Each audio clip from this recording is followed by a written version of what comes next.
Lasciamo l'isola del Borneo e il territorio malese per entrare in Indonesia.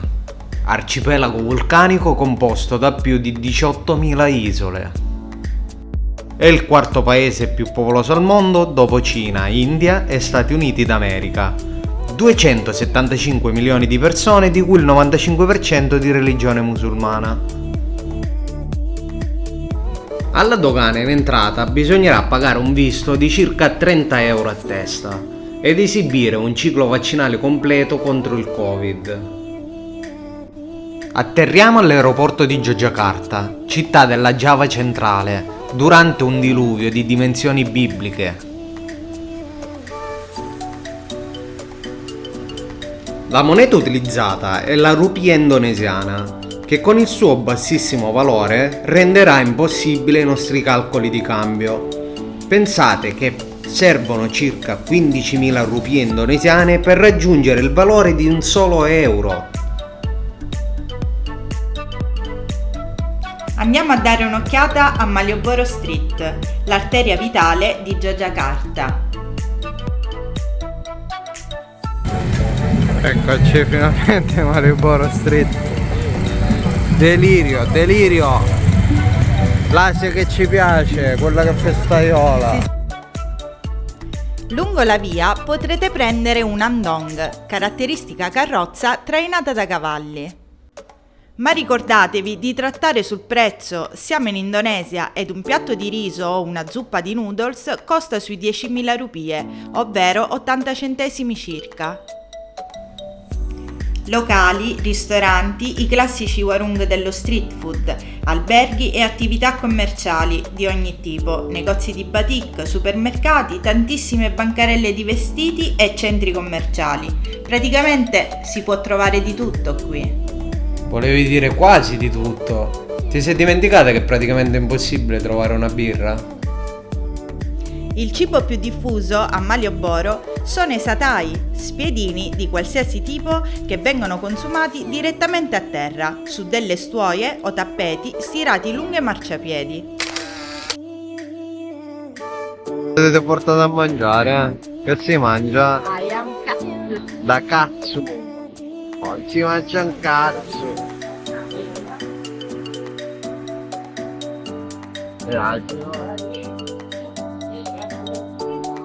Glielo possiamo fare aggiungere?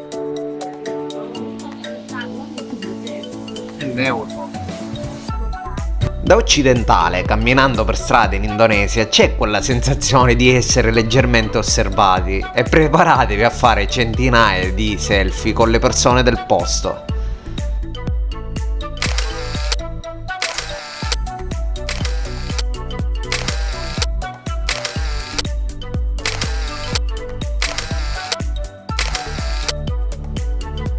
Adesso tutti a nanna però, domani sveglia presto per visitare Prambanan.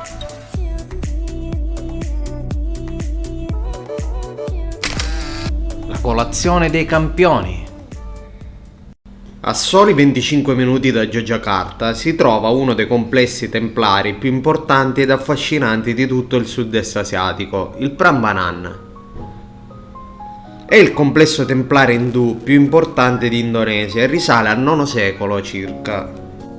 Il prezzo d'ingresso per gli standard indonesiani è un po' alto, 355.000 rupie, al cambio attuale 25 euro. Allora, in origine il complesso di Prambanan contava 240 templi, 3 templi di Trimurti, 3 templi principali dedicati a Vishnu, Shiva e Brahma.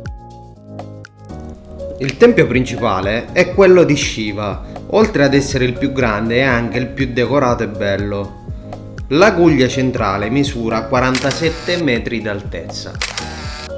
I medaglioni che decorano la base presentano il motivo che caratterizza il complesso Prambanan: piccoli leoni disposti in nicchie affiancati da alberi del paradiso, i cosiddetti Kalpatura, e da una serie di figure stilizzate di un ibrido di uomo-uccello chiamati Kinnara.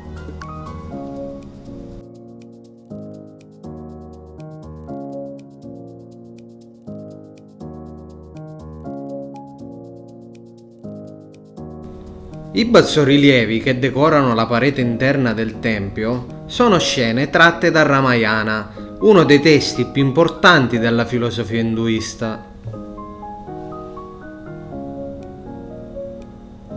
Date le dimensioni del sito e le poche zone d'ombra, abbiamo optato per noleggiare 2 bici ad un prezzo veramente irrisorio.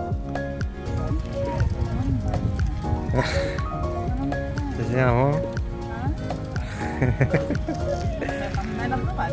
Oh.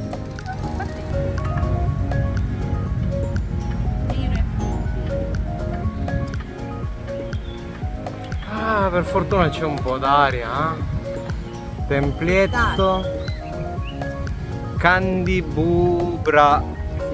Candibubra.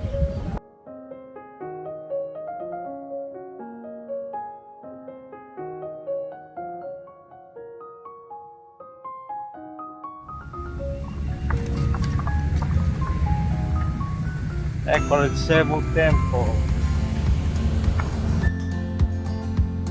Per accedere al tempio bisognerà attraversare una delle 4 porte, sorvegliate dai Dvarapala, in sanscrito guardiano della porta.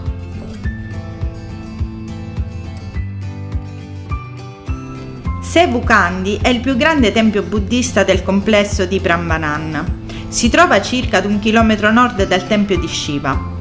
Il nome in indonesiano significa 1000 templi.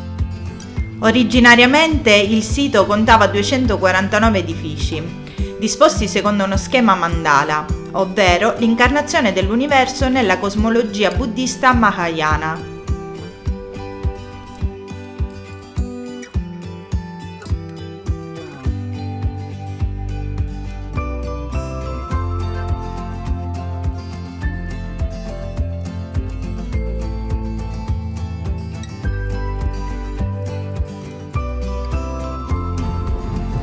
Che è successo? Ma ti ci siamo incastrati dove? Per la catena? Aspettiamo che scampi dalla nostra nicchia. Aiuto!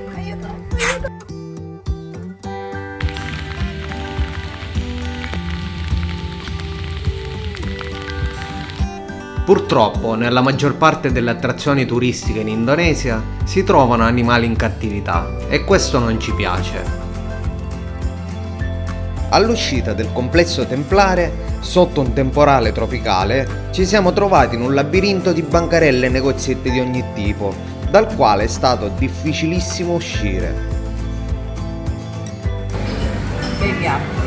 Buonissimo, buonissimo.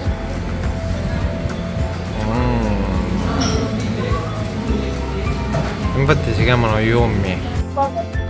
Đấy, con cái gì đó tên rồi, Eh? tên to trứng gì đó, Ten? tên to. Yeah.